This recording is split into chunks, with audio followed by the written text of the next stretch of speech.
I am very excited to Yay.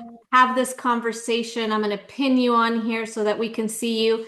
So excited to have you with this important conversation that I don't think that many of us are willing to have in a very candid space around, just the way alcohol affects or has affected our life. So Mhm. Angela, can you please introduce yourself and share with us this beautiful information you have for us tonight? Hello, everybody. Thank you for joining us, watching the recording. It's so happy to be here, Kari. Thank you for inviting me. My name is Angela. I am a registered nurse for about 12 years now. My experience and background is in mental health, neuroscience, and addiction and recovery. The latter part of my work was in inpatient detox, so withdrawal management, voluntary, come in, get treatment, get detox, commit to the whole process. Um, and with that, it was really hard to see people come in because they think they're supposed to be there, not really want to be there, not really know what that means. Like you said, to get control of something that has become such an important part of how they wake up every morning, how they get through the day. What I like to highlight as the performance that alcohol requires, and then it requires more and more as it takes away. So the silent struggle of falling apart on the inside, while for so many people they look like they have it all together. So when I got the idea to think bigger, I became a board certified nurse coach. So this allows me to actually spend time with patients where they are and focus on what wellness, what healing means to them. I think for so many of you, you can understand how healthcare has evolved into something that really doesn't have time. It's lacking the connection, it's lacking the conversation, even the continuity for some of us. It's we don't get to see the same person and form those relationships like back in the day when there was the town doctor or the local providers or people that just made time for you. You know, you could call, say something's wrong with me. They'd be like, oh, come in later. Like, I'll fit you in, I'll schedule you in. Um, and for addiction specifically, it's already something that people struggle with in silence. So for healthcare to further close people out and make that access so much harder, I knew there had to be a way I could reach these people instead of waiting for them to come to me in the treatment facility. So today, kind of the preface of what I want to speak about is this idea of support before treatment, not waiting for you to come check in. So as the nurse, I removed myself from the barrier of, the four walls, the clipboard, the fluorescent lights, kind of the big commitment to divulge everything and show up ready or else nothing. I come to people where they are and support them as they figure out the steps to take, as they learn to sit in honesty, as they learn to face themselves in a way that doesn't require that performance of them. Um, and then more about me, I guess, with this transition in how I serve people, how I work with people. I'm now fully virtual because I moved myself and my family to Greece at the end of 2024. My whole family kind of got the inspiration and it turned into a why not attitude. We were not travelers, we didn't have passports. This was not something we really saw for ourselves, but taking that leap and like we say, showing our kids we can do hard things alone, hard things together, has really transformed, how I experience life and how I'm able to now pour into other people and show up for them. So it's been a great journey for me personally in a lot of ways. And I'm excited to be able to be in a space of addiction recovery that's so needed. Last year, when we were getting settled in Greece, my brother actually passed away in September from his own battles with addiction recovery. And that solidified my desire to work in the space of corporate wellness because he was always employed in corporate IT the whole time. He Wow. always had a job. Even at the end, I spoke with my mom recently, actually, and she said his manager tried what he could. He didn't want to fire him, he didn't want to give up on him, all the things, but he always had a job. He was always in corporate. He had the LinkedIn. He had the brains to still somehow, be able to show up, get his work done, show up for the meetings, do what he had to do while he was silently struggling and in the end killing himself, slowly by slowly, but he was only 42. Wow, he was young. So mhm, he did the whole back and forth in and out of rehab, and I've realized in speaking with managers, HR, other people navigating addiction, or even people coming back to work from a mental health kind of stint away or taking time off work or whatnot, that the stigma is really in asking for help, using your benefits, management not wanting to lose productivity, someone said, losing their numbers. Other managers say, it's top down. It's easier to fire people or let them go, in a sense, give up on them, than invest the time that they don't have to check in with them, support them. And it's become culturally acceptable to kind of ignore it until it gets bad enough that the decision is made for itself. You can't work anymore. You have to go. So So I want to. as a coach, do you then like a nurse coach, does the corporate hire you to be a Mhm. supportive? Okay, so you So support that's people, you support That's my professionals. high ticket offer that I just created because I really want to reach corporate and make change from the inside. I want to help the culture around support. And I was just speaking to them the other day, and there was like, if you could tell management or HR that these people weren't someone they had to worry about or feel guilty about not having time for, and you could say that you could help them as part of the culture, as part of the corporation, they said that would be a game changer.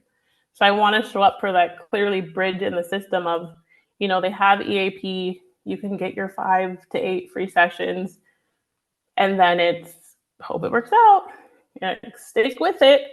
And even if you go away, say you need treatment for 2 to 8 weeks, if you do step away, take FMLA, short term disability, you come back to work and it's hope you're better now, you know?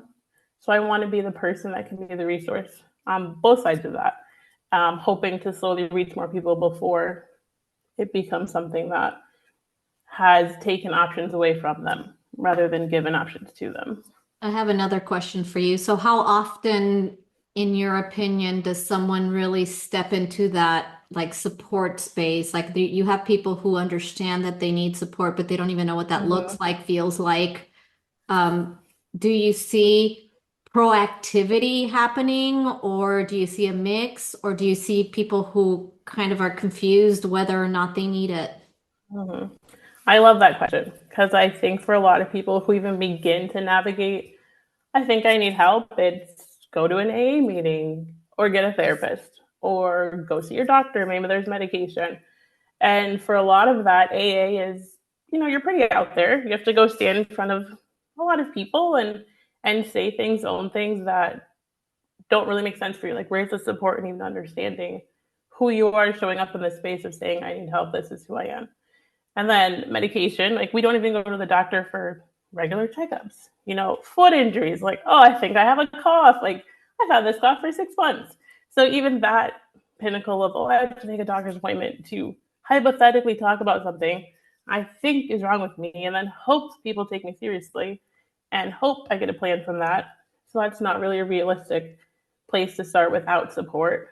Um, and then therapy for so many who have been coping for very real reasons, very deep struggles, it's you have to go backwards. You have to talk about your past.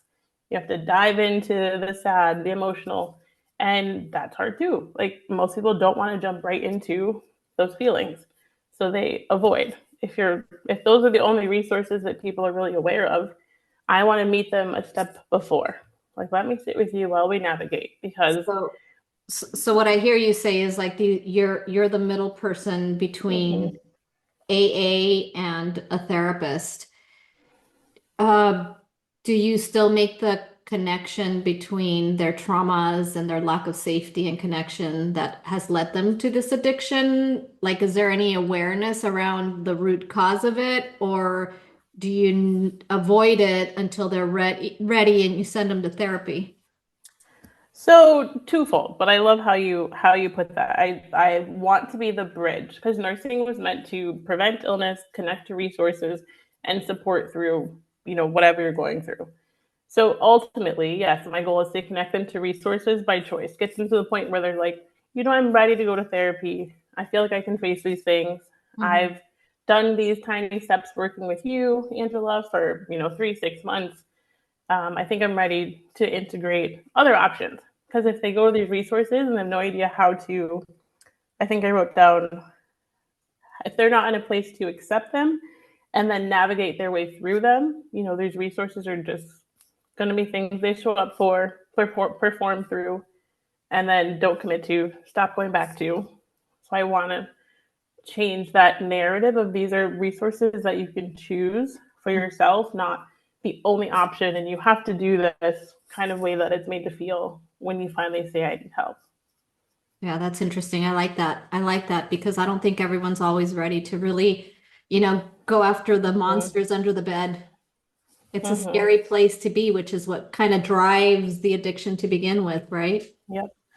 Yep. And as a coach, by definition, I work in the space of the present and then the future. So Mm-hmm. I don't claim or take hold of the past like therapy would. I'm not here to sit across from them and diagnose them or put a label on them. So I think that also helps in the heaviness that comes from sitting in front of someone who's like, oh, like, what are they going to tell me today? Or like, what are they going to make me do tomorrow? I don't come with a checklist or like you have to do these things. The goals that we work through are goals that, like you said, are at their pace, timed with their understanding, their awareness, their acceptance. And I support them in getting there so that treatment and resources can be an option versus what we like to call rock bottom when you normally see a nurse. It's like, Mm-hmm. oh, you're back again, or oh, your stomach hurts, you're bleeding internally, things like that. Mm-hmm. Is when you're usually like, I'm a nurse, I'm here to help you. But why is that gate kept for rock bottom, for the Mm-hmm. end? And I Mm-hmm. want to be there at the beginning. That makes a lot of sense. Now, when we talk about like, the women that you work with, what are the signs or what can a woman identify with so that she knows that she needs support? Because I think in general, the social construct is that the woman takes care of everything, but we don't talk about it. So she doesn't even like she's Mm-hmm. silently carrying so many different hats, right? She's like an entrepreneur and the Mm-hmm. CEO of the home. So she's carrying all of these invisible hats. And I don't think that for myself, speaking for myself, I didn't always have that awareness that I was carrying so much. I just thought Mm-hmm. this is what Mm-hmm. I've got to do. This is what my mom did. Therefore, this is what I do, and this is what's acceptable.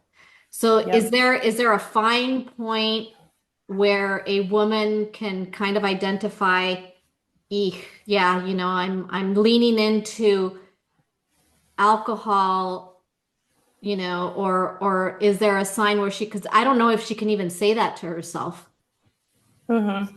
Yeah, absolutely. And it's again that space where these conversations can even be an idea. I like to call it, visually speaking, like give them permission to put the bags down, to sit down, to open the door, to just go through something or let go of something that you don't even realize is weighing on you, kind of like you're saying. And especially nowadays in mom drinking culture, it's like you've earned that glass of wine. Like you've earned whatever it is at the end of the night, because being a mom is hard. And it is, even if you don't have kids, being a woman is hard at the end of the day if you break it down. Um, so I'd like to say if it becomes something that you feel like you need, I think earn and need, or it's like you said, it's hard to realize when that switch happens. And for the most part, you're not really aware of when drinking, when substances have become a part of your day instead of something you do for fun or Well, to relax. it's so socially acceptable. Mm-hmm. Mm-hmm. And as far as triggers, I guess being a nurse, I can look holistically at how it's affecting your life, and I don't have to start with the problems, the negatives, kind of what's wrong. I look at what's right, what's working, what do you feel called to do more of, and then you look at the barriers of what's in the way of doing more of those things. What's happening when your idea to leave work on time because you want to go home and cook or go to the gym or take a nap or go on a walk. but it's really the guilt of leaving work early that stops you, and then that snowballs into the rest of your night, things like that. Or you feel committed to do something else, and that stops you from putting yourself first, I guess, in the theoretical sense of what I'm trying to say. And then it just gets bigger and bigger as life gets harder and harder, because life is really fast, and in some cases you just can't stop long enough to see. Well, and I think that's a big piece too, is that we're not really conditioned to taking care of our health. Mm-hmm. We're very conditioned to taking care of other people. And I feel like because it's so socially acceptable to drink, right? It Mm-hmm. is also the way that like you bond with people. Like it becomes like that social Mm-hmm. bonding where if you did have a bad day, your friend will call you and bring out, you know, Let's grab a drink. let's grab a drink. Let's just like Yeah, yeah, loosen up, or just yeah. it's just or how we cope with grief. Mm-hmm. And I think Yep. that's the biggest part that I want to wrap my head around, is how easy it is for us to lean into the substance when we're Mm-hmm. really juggling and challenged with grief. Mm-hmm. And the other side of that being, a lot of us don't have a lot of spaces to find joy. So I think there is a lot of grief in a sense of just the way so many of us are living, especially isolated. I think it tracks back to, the seven pillars of health. One is community, connection. Like these things matter, and they've mattered for centuries. Yeah. And here we are thinking it's better to be alone, thinking it's faster to do it on the computer, do it by yourself, whatever it may be. And then that culture, especially if you're working, it's let's grab a drink, happy hour, lunch, meetings, whatever it may be. But the way to bond with your coworkers is to show up and be the fun one, and things like that. And that can be a lot of pressure when you're in an environment just trying to hold on. Well, I think it makes it really difficult for men and women to actually Mm-hmm. find true connection, Mm-hmm. or that connection that really creates more depth in a relationship. Mm-hmm. And I know it's also just scary, right? I mean, meeting new people and sometimes not fitting in. Yep. Like it's a no-win Yep. situation sometimes. Even though we're seeking connection, we don't always get the gratification of meeting people that can meet you where you're at. Yep. And you don't realize that depth that you're missing. And I think it's pretty known that making friends as an adult is hard. I think that's a general Mhm. understanding for all of us.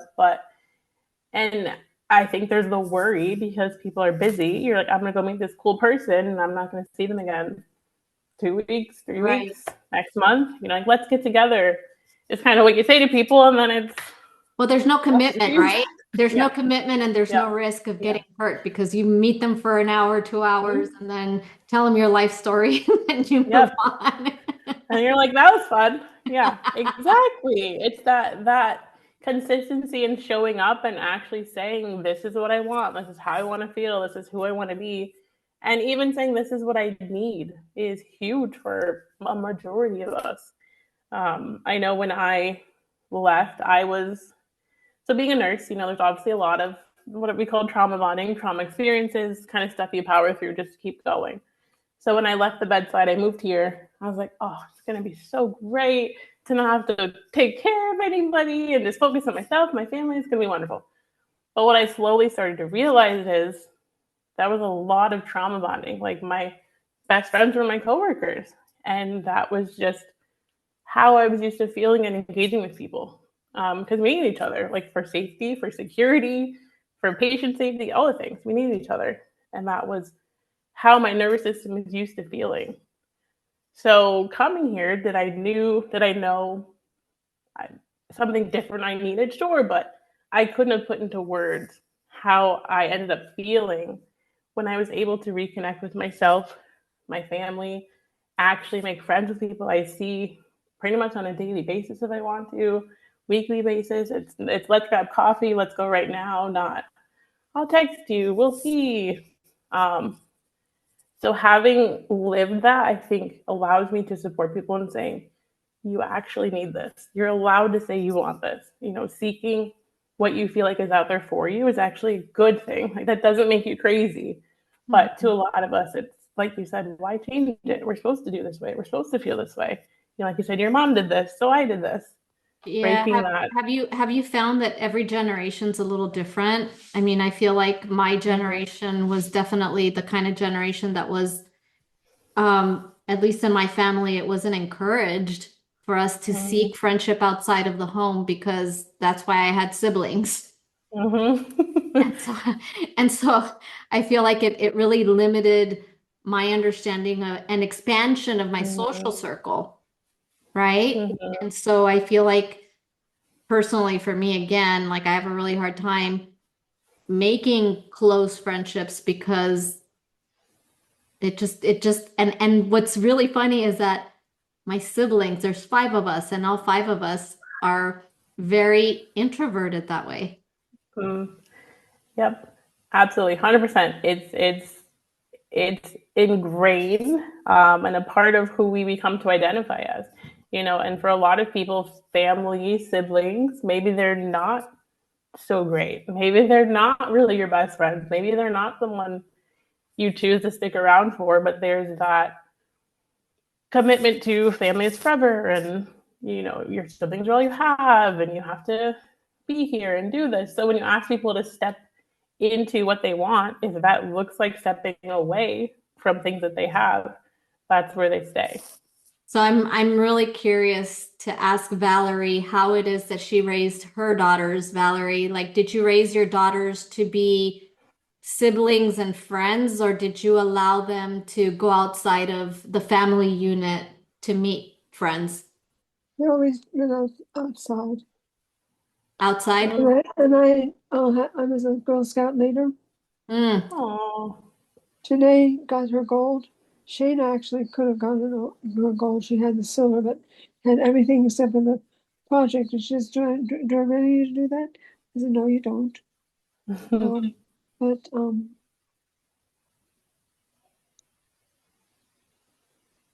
I was raised going to 5 different high schools.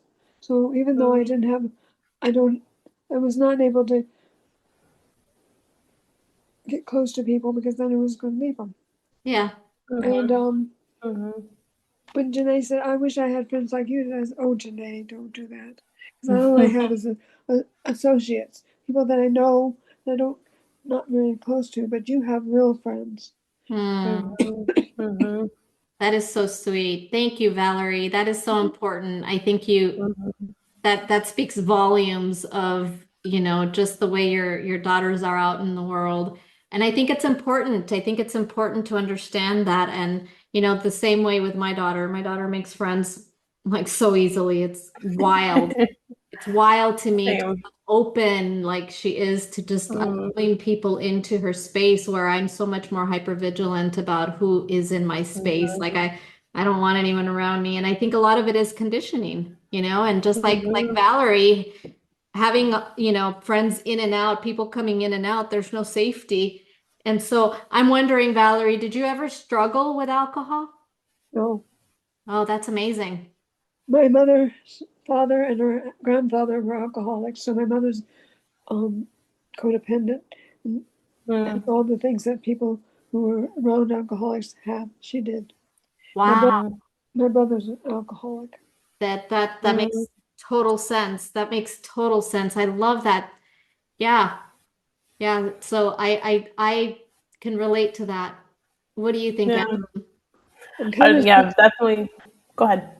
I'm kind of concerned about my daughter Janae because I know she drinks a lot. I don't know if Mhm. I'm not with her a lot to find out whether it's actual drinking some things every once in a while or there's an alcoholic problem because it's not affecting her work. Mhm. So I don't know. Yeah, and that is exactly what we're talking Yep. about here.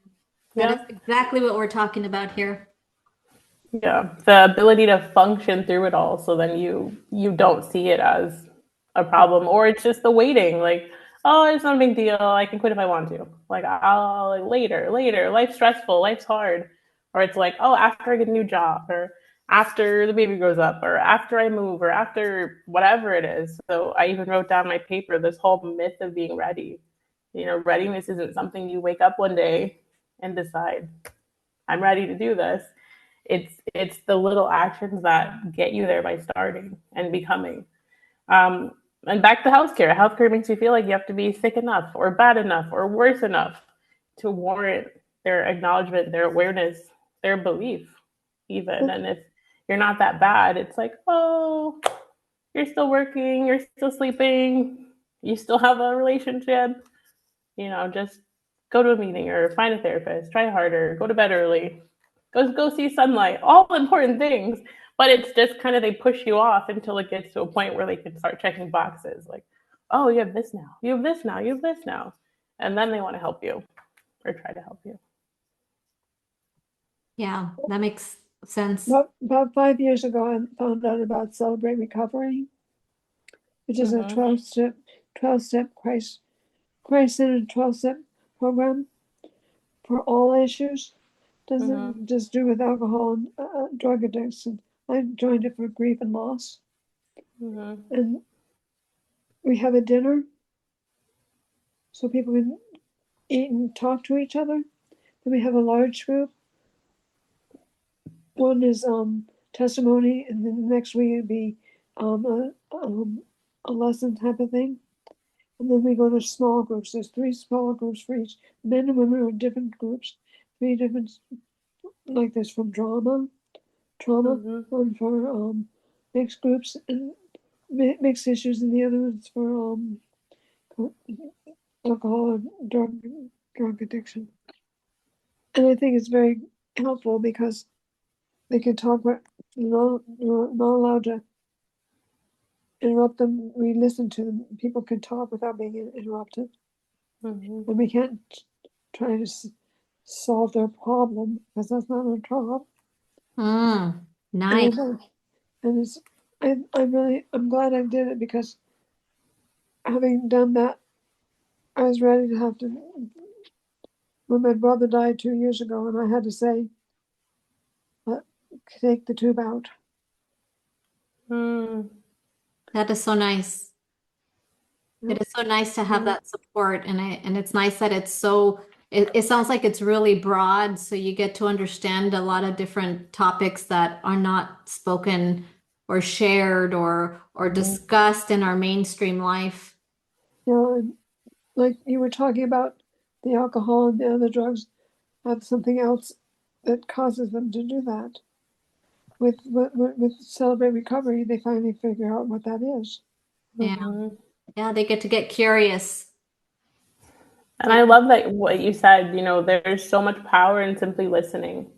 So if I offer spaces where it's you come in as you are and I'm here to listen to you, and then we start where you want to start. I don't interrupt with, well, you should do this. Well, have you tried this? Well, what about this?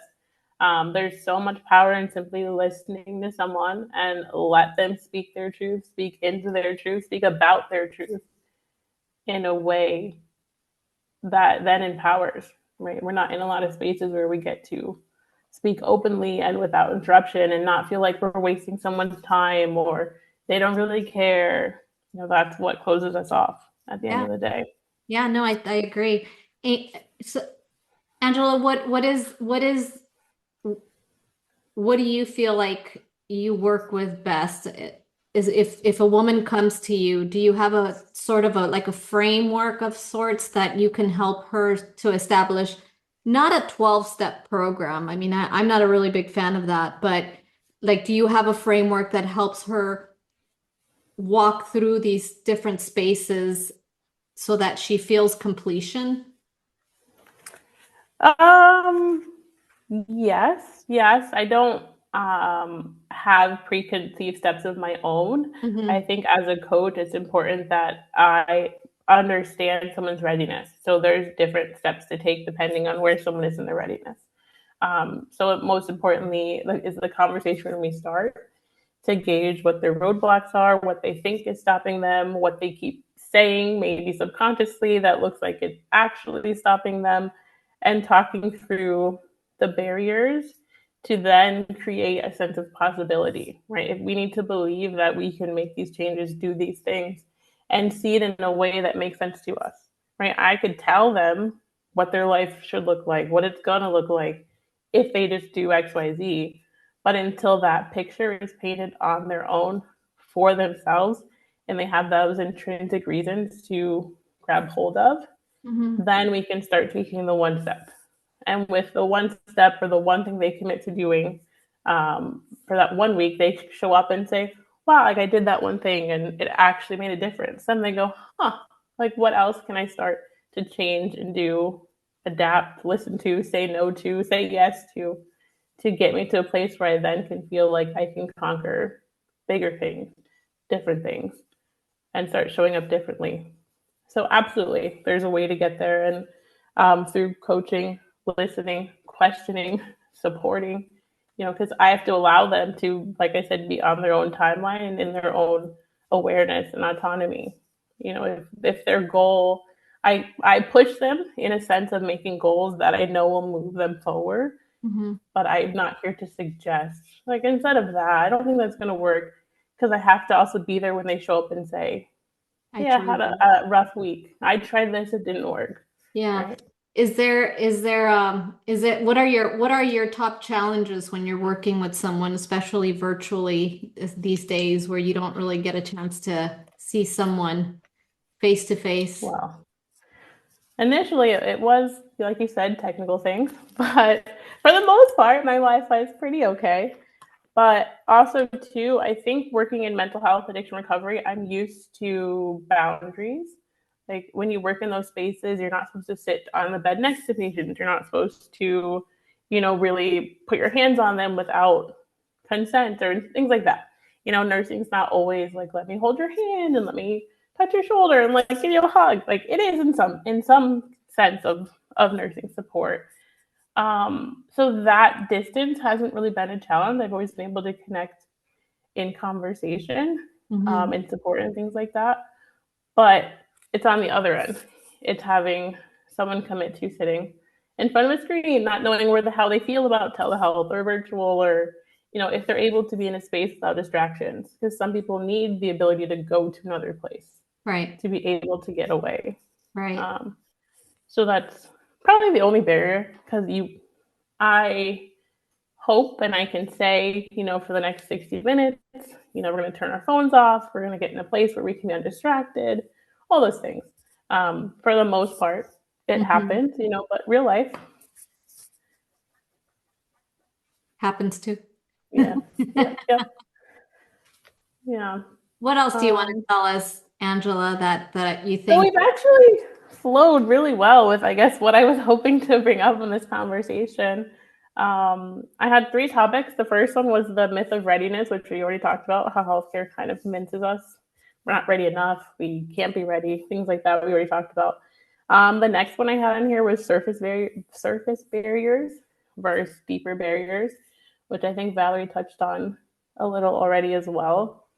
Um, but I wrote down given a space to question the stories that we've been telling ourselves, Hmm. which I think you touched on too a little, Kari, with how you were raised and am I doing this because of, and what do we tell ourselves that keep us safe, keep us small, um, keep us still. That was a big one for me. Realizing what was keeping me safe wasn't actually, it was more fear of, how do I say this? My brain was keeping myself safe by saying no to a lot of things that I actually really wanted to say yes to. But you get used to being in a space that is familiar, like the familiarity of addiction, even is this is what I know. I hear that all the time. This is all I've known. I've been drinking since I was 14, or, Mm-hmm. like Valerie said, my parents drink. This is all I know. And given a space to question and retell things to yourself in a different way can be so powerful. Yeah, yeah, it is true. I think that when you grow up with that as a baseline, you don't question it. It's just a continuation until someone is brave enough to stop that and break that the habit, that bad habit. right? Mhm. Because we just continue what we've been taught. And I think that's Yeah. the biggest challenge is that it does like Valerie said, like my parents didn't drink. My mother, let me rephrase that. My mother didn't drink, but just like Valerie said, my mother was the enabler. And it was really difficult to have to deal with a drunk man. But my grandfather was an alcoholic, and it was just really difficult to witness that, especially when it becomes Mhm. abusive. And Mhm. uh, it's just hard. It's hard, and for me, it was just really difficult for a long time. But the grief of, life sometimes I feel is what drove me to need like, and I didn't think I needed it, and I didn't need it. It was just like that one thing that you've seen people do, and you think that that is what you should be doing Mhm. too. It And must help. Yeah, it must help. right, it must help. It must help. Yeah. I don't think it ever did, I don't think it Mhm. ever did. And it feels, for me, I was such a late bloomer with alcohol. It was never something that I wanted because I grew up around it. And it just, I Mhm. was witnessing what was happening. So I was very late to that game. I think I was already a mom when I started Mhm. fiddling around with it. And I just, it was just not it was a socially acceptable thing. And Mhm. just like you say, like I ran away from work gatherings because that's what they like to do. They like to drink, and that just was never my thing. And I was always a little afraid of what if someone has a little too much to drink and then Mhm. something, or I get upset or someone tries to do something to me and I'm just not gonna be. Mhm. So I just avoided that whole scenario altogether because it was just not safe for me. Yeah. Yeah, and you mentioned the grief of either two choices. You either choose not to do it because of the grief you felt from having to live with someone who does it, or on the other end, it's the grief of people who do choose to do it because of all the things they're carrying and how it masks. It looks like it helps, but how it masks all the feelings and stuff on the inside. So, I think back to what I said about not diving into the past. I could focus on present grief and I can help them make choices that bring back more joy and give them something positive, happy, um, exciting, even possibility. Like I said, coming back into their life where grief and regret, rejection, pain isn't something that the only thing they focus on day after day after day. Well, So while I don't, I love that you say that it masks because I think you're right. I think when we look at people partying, right, and having a Mhm, great time and they're just being belligerent and obnoxious, and if you're not in it, I guess as a spectator, I'm like, okay, that doesn't mhm, look fun. It must be a lot more fun if you're drinking with them. Um, mhm, but just that whole piece is so true. Is just that it looks like they're having a good time. mhm. And then Yep. And you're the outsider who gets judged for not drinking. don't you want to be fun? You're And, not it's fun. that Yeah. shame, like you're getting shamed for not Mhm, participating. And I think mhm, that's the piece that I carried for such a long time because my siblings do partake. And it was always the pressure to be like them, the pressure to take, a mhm, part in this. And it almost reminds me of that like sports culture, right? mhm. When everyone goes to a ball game, everyone has their one team and everyone bonds over like the game and the players and everything. And it's Yep. actually like that phenomena of people bonding over a sport. And I feel like that's the same way that they do with drinking. It's like people bond over drinking and they do it together, right? And so Mhm. it, I go back to that whole thing. I'd rather be my antisocial self. Yeah, but to your point, some of us can give ourselves that permission on our own, whereas other people are waiting for that permission from someone else. Yeah. So because there's people who are around it. Me and my brother grew up. They say same household, different childhoods, which I 100% believe, but same culture, same people, same environment. He's 4 years older than me, so different, but still, I was around it, but there's you choose it or you don't choose it, and it's the same catalyst. It's just, are you someone who sees that and says that's not going to be me, or are you someone who sees that and goes, And so giving yourself back that permission to say, no, I'm not going to do this, and accepting who you're going to be then when you show up in those spaces. And like you said, the pressure of committing to that decision, standing firm in that decision, owning it, believing in it is a hard first step for people to even acknowledge that they want to show up differently. But I can see why so many people, I guess have a hard time committing to it because of all the pressure that you're getting from the people around you. It's so toxic and it's so bad, but they just continue to do it. And I get labeled all sorts of things because of it. And at the end of the day, I personally don't care, but I know when I look around and if my sisters are bullying someone into drinking, I see it. And it's not just my sisters, it's the people that are around my sisters that, are bullying others into this. And I feel like for a long time, I was able to not care and then all of a sudden falling into the pressure and then coming back to that space of like, you're not going to bully me to do something I don't want to. So, but I can see why people would not, I don't think it's a weakness. I just think that it's the other people that don't understand and don't have any respect for your boundaries. Yep. And it's essentially like a muscle. Like there's some things we have to practice, like boundaries. We have to practice saying no. We have to practice showing up. These aren't things that all of us are born knowing how to do. Right. When we go to an event and we say we're not going to drink and then we have a drink, it's like, oh, well, I can't do that. But it's the repeated steps that give the result, not that, like I said, overnight effect of, I'm going to go, I'm not going to do it. And that's going to solve everything. And it's funny because I also wrote down in my notes, what only has to make sense to you? Say that again? And like, what only has to make sense to you? Mm-hmm. And because there's this understanding that it has to be explainable, it has to be justifiable, it has to be okay with the majority, my best friend, whoever's closest to me. But at the end of the day, what only has to make sense to you, for you? Yeah. Yeah. And that's really what it comes down to is what do I accept? Well, I really enjoyed dancing, so I go to the places to dance, and I would buy one drink and drink it, one drink all the time, just one drink. Wow. That's I wonderful. love that, Valerie.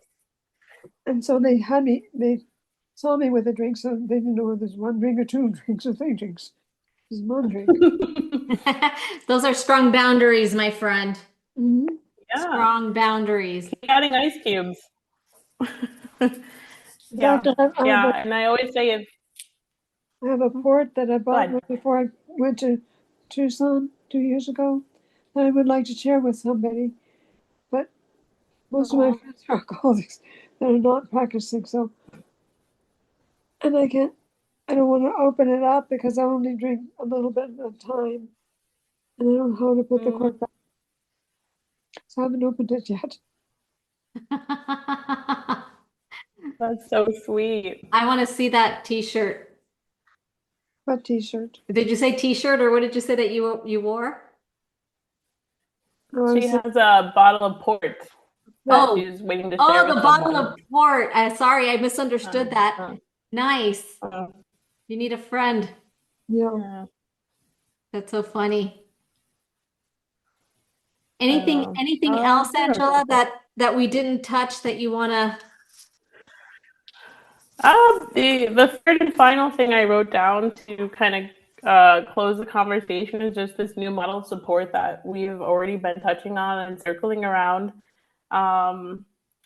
Changing it so that it starts with witnessing, seeing you as whole, not broken, partnership, walking alongside of you, not in front of you, preparation, building readiness with small steps, and then the proactivity that you touched on when we first started the call. Do you really see the proactive approach to people's health and wellness when we're really conditioned to not have it be something we prioritize?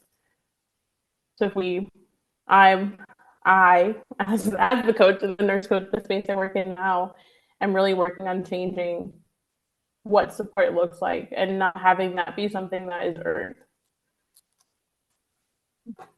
Love that. Love that. So your video is frozen.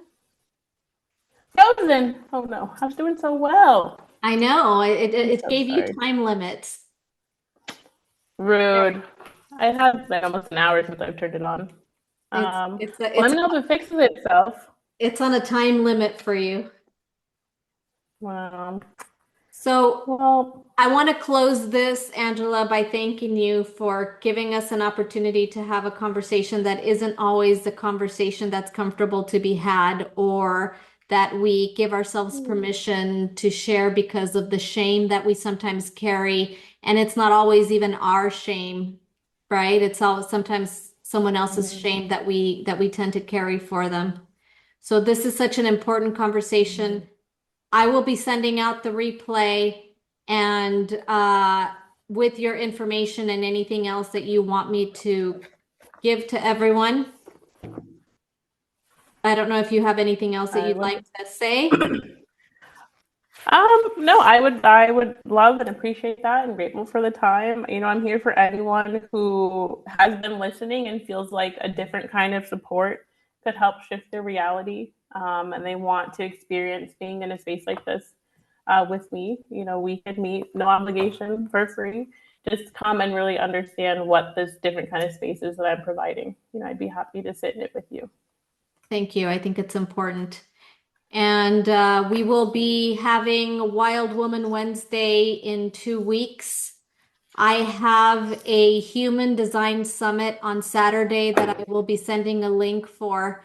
And I will be closing out our Spring Wild Woman Wednesday with a conversation on human design and nervous system and how it all works together so that we can better understand. Because I feel like there's so many different pieces of human design that we understand, but then there's so many more pieces that are still available for us to tap into. So that'll be in 2 weeks. Thank you, Angela, for taking the time so early in your morning to show up. Appreciate you and hope you have a wonderful rest of your day. And Valerie and everyone else in the Wow. recording, hope you have a good rest of your night. Thank you. Nice to meet you, Valerie. Thanks for coming. Thank Thank you so you. much. I appreciate it, Angela. I want to know about Yeah. how old are your children? How old? Oh, my daughter will be 10 in August, and my son is 5, maybe almost 5.5. How are they doing with a different language? So we're actually in Greece because of my daughter. She became interested in the country and asked to visit for her birthday, which was completely blindsided me and my husband. So being here, she's extremely self-motivated to learn the language, and I'm surprised how well it's gone. They tell you kids are adaptable and resilient and it'll be fine. But she's been in fourth grade now. She's done a few weeks, but she's done fourth grade completely in Greece. Her Wow. teacher teaches in Greek. She translates stuff here and there, assignments. But she has a couple of friends that speak English, so we definitely came at a good time. But she also hangs out with friends who only speak Greek mostly. And my son is 5, like I said, so preschool is only taught in Greek because they're 5, they don't know English. So he is just out speaking Greek with his 5-year-old friends. It's wild. It's wild to witness. But everyone is doing well. We actually went back in April, Valerie, and my daughter's friends and parents were like, "Oh, do you miss America? Are you gonna come back?"